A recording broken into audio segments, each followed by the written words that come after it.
So last video में हमने देखा था मेल रिप्रोडक्टिव सिस्टम। सो इस वीडियो में हम लोग को देखना है फीमेल रिप्रोडक्टिव सिस्टम, स्त्री प्रजनन तंत्र। इसमें हम लोग को मेनली दो पॉइंट को कवर करना है कि पहले उसका स्ट्रक्चर क्या है और फिर नेक्स्ट पॉइंट क्या रहेगा, युग्मक का कैसे निर्माण होता है। So first start female reproductive system. इसमें कौन कौन से ऑर्गन्स आते हैं, कौन कौन से अंग आते हैं, पहले हम लोग उसको डिस्कस करें। तो ये है फीमेल रिप्रोडक्टिव सिस्टम। उसमें एक जोड़ी, मतलब ये पेयर में है, ठीक है। एक जोड़ी क्या पाया जाता है, फॉलोपियन ट्यूब या जिसे अंडवाहक नलिका कहते हैं, ठीक है। उसके बाद फिर एक जोड़ी अंडाशय पाया जाता है, ओवरी। ओवरी एक जोड़ी जिसे अंडाशय कहते हैं।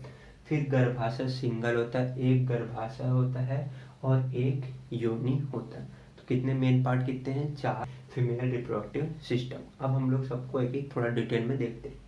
पहला है अंडाशय। अंडाशय जो होता करता है, यहाँ से डिम्ब आते करते हैं। फीमेल रिप्रोडक्टिव सिस्टम में सबसे इंपॉर्टेंट ऑर्गन अगर देखा जाए तो अंडाशय। क्यों अंडाशय है, क्योंकि अंडाशय से ही डिम्ब निकलते, मतलब अंडे बाहर निकलते हैं। और जब स्पर्म यहाँ से आते हैं तो वही स्पर्म इसको, या शुक्राणु जब आते हैं तब वही इसको क्या करता है, फलन करता है, ठीक है। तो यहाँ से अंडाशय और या ओवरी से क्या आते करते हैं, डिम्ब बाहर निकलते करते हैं, ठीक है। तो यहाँ से एक महीने में यहाँ से डिम्ब निकलेगा, एक महीना यहाँ से डिम्ब निकलेगा, फिर अल्टरनेट मंथ में यहाँ से डिम्ब बाहर निकलते हैं। उसके बाद फिर नेक्स्ट आता है फॉलोपियन ट्यूब या अंडवाहक नलिका।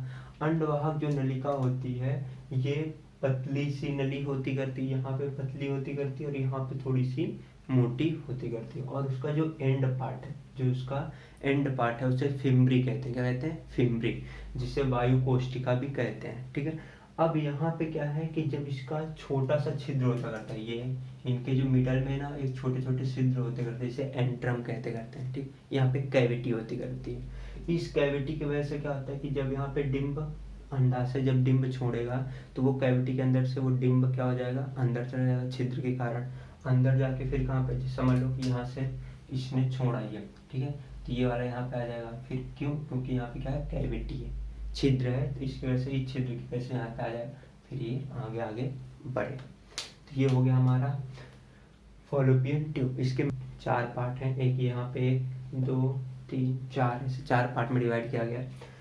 तो यहाँ पे हमको याद क्या करने वाला है कि यहाँ पे जो इसका एंड पार्ट है, जो ओवरी या अंडाशय से कनेक्टेड है, वो फनेल लाइक है, फनेल जैसे होता करता है, ठीक है। फिंगर लाइक प्रोजेक्शंस होते हैं, जैसे ऐसे फिंगर लगे हुए हैं, ऐसे देखा जाए, ठीक। यहाँ पे और फिर ये वाले पार्ट को एम्पुला कहते हैं। क्या कहते हैं, एम्पुला।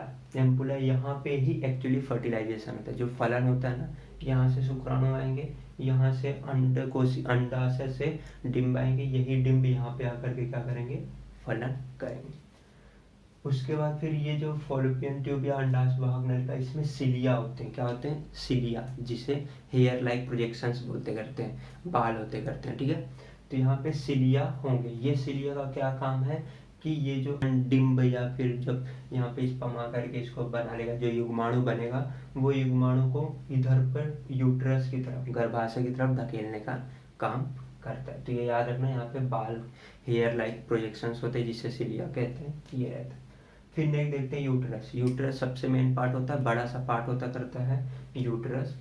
इसमें ही गर्भ का निरूपण होता है। मतलब क्या, यहाँ पे जैसे फर्टिलाइजेशन हो गया, फलन हो गया, तो अब ये युग्माणु यहाँ पे आएगा और ये नॉर्मल साइड यहाँ पे अटैच होता है। गर्भ जो होता है नॉर्मली यहाँ पे अटैच होता है, या फिर कभी यहाँ पे अटैच होता है, ये अलग केस है। बट नॉर्मल जो केस है वो गर्भ यहाँ पे ही, इतने पोजीशन पे ही अटैच होता है। तो ये क्या हो गया, गर्भाशय।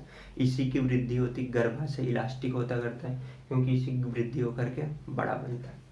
फिर नेक्स्ट है योनि। योनि मेन पार्ट क्या है वजाइना में, कि यहाँ से ही शुक्राणु अंदर जाते कर, योनि के द्वारा ही क्या, शुक्राणु अंदर। ये एकदम से मतलब कि फ्लैप वाला स्ट्रक्चर है, एकदम स्मॉल स्मॉल मसल्स होते करते हैं और ये एकदम से ल्यूब्रिकेटेड होता है। ल्यूब्रिकेटेड मतलब एकदम चिकना, ये योनि या वजाइना होता है।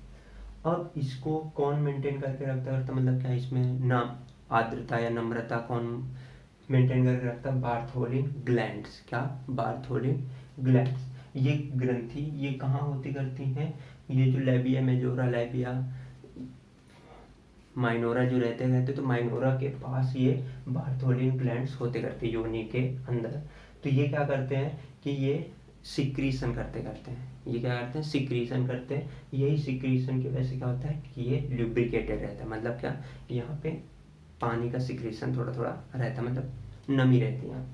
अब जैसे ही और इसको क्लियर रखने का भी, मतलब कोई बैक्टीरियल इन्फेक्शन ना हो वो भी करने का काम बार्थोलिन ग्लैंड्स करता है।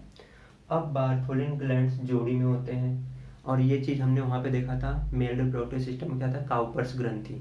वहाँ पे वो क्या करता था, जो यूरिन पास होता था उसके बाद उसको यूरिन को न्यूट्रलाइज करने का काम करता, मतलब क्लियर करने का काम करता था। पैसे ये भी क्लियर करने का पैसे, तो इसलिए बोला जाता है बार्थोलिन ग्लैंड और काउपर्स ग्लैंड।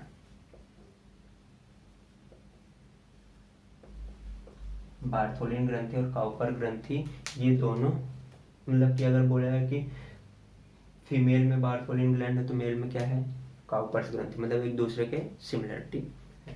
तो ये हो गया हमारा फीमेल रिप्रोडक्टिव सिस्टम्स के ऑर्गन्स कौन कौन से। अभी हम लोग देखते हैं इसमें युग्मक कैसे बनते हैं।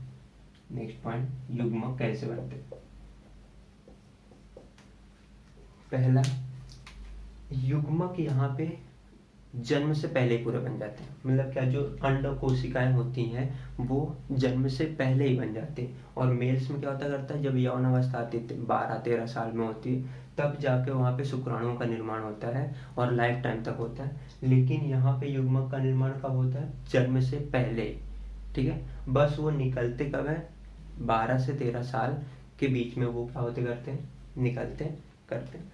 अब ये युग्मक कितने बने होते हैं, 20 से 40 लाख, मतलब कि इस अंडाशय, ये दोनों अंडाशय को अगर मिला दिया जाए तो यहाँ पे कितने होंगे, 20 से 40 लाख इतनी अंड कोशिकाएं पहले से ही मौजूद है, जन्म से पहले। बाद में क्या होता है, जब मासिक चक्र आता है तो वहाँ पे होता है कि बस ये मैच्योर होते हैं, मैच्योर होकर के वो बाहर निकलते हैं। अब अंड कोशिका भी कैसे बनी होगी, सेम वही, कैसे, अर्धसूत्री विभाजन, क्योंकि क्रोमोसोम नंबर आधा रखना है तो यहाँ पे भी क्या होता होगा, अर्धसूत्री विभाजन। तो अर्धसूत्री विभाजन के कारण अंड कोशिकाएं।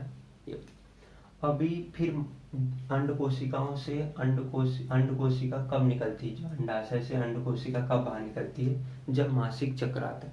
अब मासिक चक्र कब स्टार्ट होता है, नॉर्मल एज इसकी कितनी, 13, 12 से 13, या किसी में 15, किसी में लेट, किसी में अर्ली 10 भी हो सकता है किसी में, बट नॉर्मल जो होता है 13-14 साल होता है। और ये एंड कब हो जाता है, 45, मैक्स टू मैक्स 50, तो 45 to 50 ईयर्स में बंद हो जाता है। तो इसका एक्चुअल पीरियड देखा है कितना, 13 से 45 साल। तो अगर देखा जाए रिप्रोडक्टिव पीरियड कितना है, 32 ईयर्स। मतलब क्या कि अगर कोई महिला है तो वो 32 साल तक ही गर्भवती हो सकती है। 13 से स्टार्ट होगा और 45 पे खत्म हो जाएगा, कितना होगा, 32 ईयर्स। तो ये हो गया हमारा फीमेल रिप्रोडक्टिव सिस्टम और युग्मक कैसे बनते हैं।